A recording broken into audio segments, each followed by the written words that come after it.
여러분, 지갑 속에 있는 흔한 플라스틱 신분증 한번 떠올려 보시겠어요? 우리가 매일 너무나 당연하게 여기는 건데 이게 과거엔 전혀 다른 모습이었다면 믿으시겠습니까? 오늘은 초기 미국 역사 속으로 훅 들어가서 이 신분증의 아주 놀랍고 매력적인 기원을 파헤쳐보는 시간입니다. 진짜 한번 상상해 보세요. 투표를 하거나 정부 혜택을 받으려 할 때 국가가 발급한 신분증 대신 오직 종교적 문서 딱 하나만 내야 한다면요. 네, 바로 교회의 세례증이 여러분의 유일한 생명줄인 겁니다. 지금 기준으로는 말도 안 돼 하시겠지만 놀랍게도 이게 초기 식민지 시대 미국인들의 진짜 일상이었습니다. 여기서 한번 비교를 해보죠. 오늘날 우리는 종교와는 아무 상관없는 국가기관에서 발급한 세속적인 신분증을 쓰잖아요. 그런데 그 옛날 초기 정착면들을 규정하던 건 다름 아닌 동네 교회의 종교적 증명서, 그러니까 세례증이었습니다. 아니 도대체 어쩌다 이렇게 엄청난 차이가 생겨난 걸까요? 자, 오늘 우리가 살펴볼 핵심 흐름입니다. 신앙이 곧 신분증이던 시절부터 시청 역할을 했던 교회, 국가와 교회의 끈끈한 연합, 그 바탕이 된 청교도 언약, 그리고 마침내 정교분리가 탄생하기까지 이 순서대로 빠르게 따라가 보겠습니다. 첫 번째 파트입니다. 신앙이 신분증이던 시절, 그 배경부터 짚어보죠. 생각해보면 지금 우리가 너무 당연하게 누리고 있는 거대한 중앙행정 시스템들 있죠. 주민센터, 차량 등록소, 인구조사국 같은 것들이요. 초기 정착민들한테 이런 건 그냥 아예 존재조차 하지 않았습니다. 이 거칠고 낯선 땅에 뚝 떨어졌는데 생존하려면 사람들끼리 뭉칠 수 있는 어떤 체계가 무조건 필요하잖아요. 그런데 정부가 그 역할을 못한다? 그럼 과연 누가 그 거대한 공백을 메웠을까요? 그래서 등장한 두 번째 개념, 바로 시청 역할을 했던 교회입니다. 맞습니다. 그 텅 빈 행정의 공백을 메운 건 바로 교회였어요. 당시 청교도들에게 교회는 단순히 일요일에 예배만 드리고 끝나는 곳이 아니라 그들 삶의 중심인 언약 공동체의 심장이었거든요. 그러니까 자연스럽게 출생, 결혼, 사망 같은 우리 인생의 진짜 중요한 기록들을 다 동네 교회가 보관하게 된 겁니다. 오늘날 시청이나 구청이 할 일을 교회가 대신한 거죠. 국가가 아니라 교회 명부에 내 일생이 고스란히 적혀 있던 겁니다. 여기서 잠깐 이 세례증이라는 게 얼마나 어마어마한 힘을 가졌는지 주목하셔야 해요. 그냥 물 뿌리는 예식 확인서? 절대 아닙니다. 이 문서는 내 부모가 누구인지, 내가 이 공동체의 합법적인 일원인지, 그리고 사회적 권리를 누릴 자격이 있는지를 증명하는 궁극적인 마스터키였습니다. 쉽게 말해 이거 없으면 그 사회에선 그냥 투명 인간이에요. 말 그대로 생존 필수템이었던 거죠. 자, 그럼 세 번째, 국가와 교회가 어떻게 하나로 묶여 있었는지 볼까요?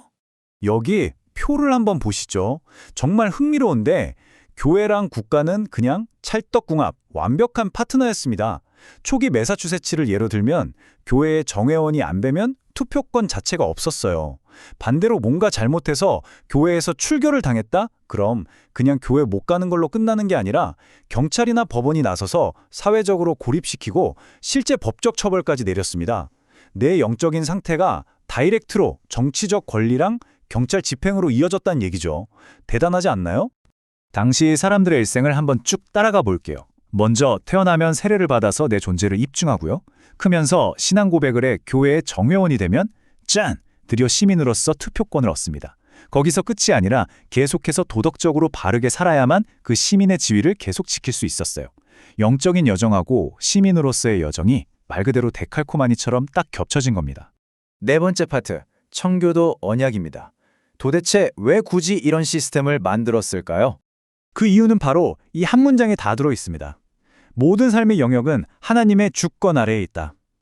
청교도들은 인간의 삶, 사회 질서, 그 모든 바탕이 하나님과의 언약이라고 아주 굳게 확신했거든요.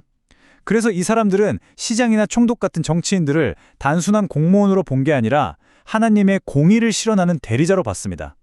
그러니까 애초에 행정이랑 종교를 따로 떼어놓고 생각한다는 것 자체가 이분들한테는 아주 이상하고 불경솔한 일이었던 거예요.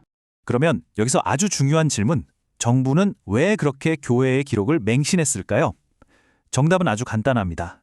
교회가 깐깐하게 회원들의 도덕적인 삶을 탈탈 털어 검증해줬기 때문입니다.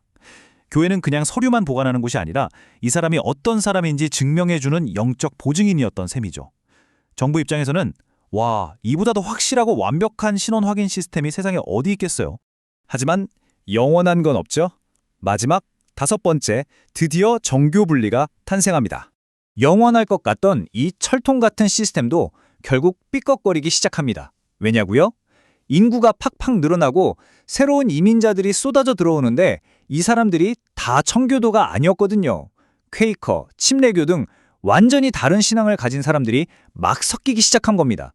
그런데 이 모든 사람의 신분을 오직 한 교단의 세례증으로만 관리하려다 보니 당연히 엄청난 행정마비와 갈등이 터져나왔겠죠. 교회가 곧 사회다라는 공식이 와장창 깨지기 시작한 결정적인 순간입니다. 자, 타임라인을 보면서 흐름을 싹 정리해 볼까요? 1600년대 초반만 해도 청교도가 사회를 꽉 잡고 있었죠.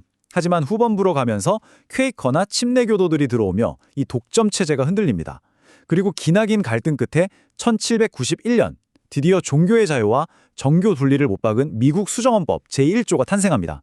그 이후 1800년대를 거치면서 신분증명 같은 행정 업무는 우리가 아는 인구조사국이나 법원으로 싹 넘어가게 됩니다. 마침내 종교와 세속 행정이 완벽하게 분리된 거죠.